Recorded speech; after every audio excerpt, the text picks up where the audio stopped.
தேர்தலில் நீக்கும் பசும்பொன் முத்துராமலிங்க தேவருக்கு வாய்ப்பூட்டு சட்டம் அரசியல் பற்றி பேசக்கூடாது என்று ஆங்கிலேய அரசு தடை செய்திருக்கிறது.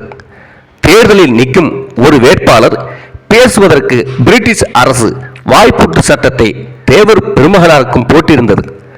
அந்த தேர்தல் நேரங்களில் தேவர் பெருமகனார் மேடைக்கு வந்ததும் மேடையில் ஏறி நின்று கொண்டு சொல்வார், அரிச்சந்திரா நாடகத்தில் அரிச்சந்திரன் ஆதியிலும் பறை நல்ல ஜாதியிலும் பறை நல்ல பாதியிலே பறைனானேன் விதிவசத்தாலே என்று பாடுவான்.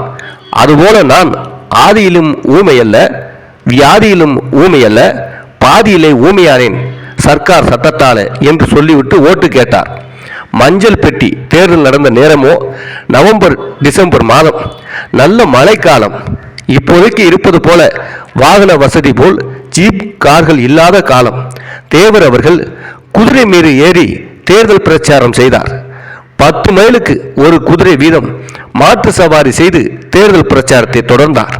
இப்போது கூட முதுகுளத்தூர் பகுதியில் 80 வயதை கடந்த பெரியவர்கள் சேதுபதியை தேவர் பெருமகனார் எதிர்த்து தேர்தலில் போட்டியிட்ட போது எந்த நிற குதிரையில் பசும்பொன் முத்துராமலிங்க தேவர் வந்து இறங்கினார், எந்த இடத்தில் குதிரையை நிறுத்தினார் என்றெல்லாம் நினைவு கூர்ந்து சொல்வார்கள்.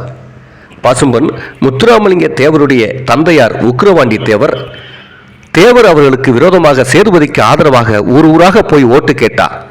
என் மகன் நமது ஜாதி தலைவர் சேதுபதி மகாராஜாவை எதிர்க்கிறார், அவனுக்கு ஓட்டு போடாதீர்கள், சேதுபதி மகாராஜாவுக்கு வாக்களித்து ஜாதி பெருமையை காப்பாற்றுங்கள், ராஜ பக்தியை ராஜ விசுவாசத்தை காட்டி என் மகனை தோற்கடிங்கள், அவனுக்கு ஓட்டு போடாதீர்கள் என்று தீவிரமாக தேவருக்கு எதிராக அவர் தந்தை உக்கிரவாண்டி தேவரே பிரச்சாரம் செய்தார்.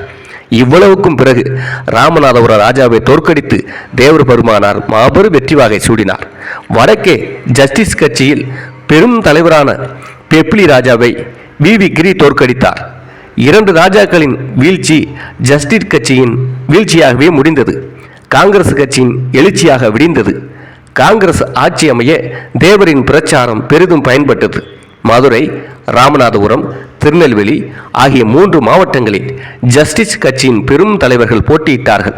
மதுரை மாவட்டத்தில் செல்வாக்கு மிக்க பி.டி. ராஜன், பட்டிவீரன்பட்டி சவுந்தரபாண்டிய நாடார், செட்டிநாடு வட்டாரத்தில் ராஜா சர் அண்ணாமலை செட்டியார், ராமநாதபுரம் பகுதியில் சேதுபதி மகாராஜா, விருதுநகர் வட்டாரத்தில் வி ராமசாமி நாடார், ராஜபாளையம் சேத்தூர் ஜமீன்தார், நெல்லை மாவட்டத்தில் மேடை தளவாய் குமாரசாமி போன்ற பெரும் புள்ளிகளை எதிர்த்து சதா கொலை பயத்திற்கும் மரண பயத்திற்கும் மத்தியில் நின்று போராடி ஜஸ்டிஸ் கட்சியின் வேட்பாளர்களை எல்லாம் மண்ணைக்கவ செய்து காங்கிரஸ் கட்சியின் மூவர்ண கொடியை பட்டொலி வீசி பறக்க செய்து வெற்றி கொடி நாட்டியவர் தேவர் அவர்கள்.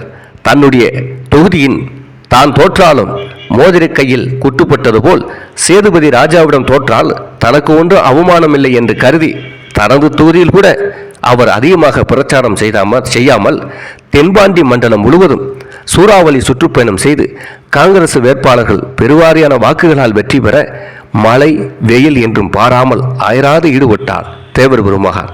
இவ்வளவும் வாய்ப்பூட்டு சட்டத்தை மீறி பிரச்சாரம் செய்து காங்கிரஸ் கட்சியை வெற்றி வாய்க்கு சூடினார். அந்த காலத்தில் காங்கிரஸ் வளர்ச்சிக்கு முத்துராமலிங்க தேவர்தான் காரணமாக இருந்தது. அதன் பிறகு காமராஜர் போன்றவர்கள் தேவருக்கு எதிராக துரோகம் செய்ததனால் காங்கிரஸ் கட்சியை அழிப்பேன் என்று சபதம் எடுத்து எந்த காங்கிரஸை தேவர் வளர்த்தாரோ அதே காங்கிரஸை தென் மாவட்டங்களில் அழித்தார். இன்று வரை அந்த காங்கிரஸ் எழவில்லை. ஆனால் காங்கிரஸ் வளர்ச்சிக்கு ஆரம்ப காலகட்டத்தில் மிகப்பெரிய உதவியாக இருந்தவர் பசும்பொன் முத்துராமலிங்க தேவர் என்பது உண்மையான வரலாறு. இதுபோன்ற முக்குளத்தோர் தேவர் சமூகத்தின் வரலாறுகளை தொடர்ந்து பதிவிட்டு வருகிறோம்.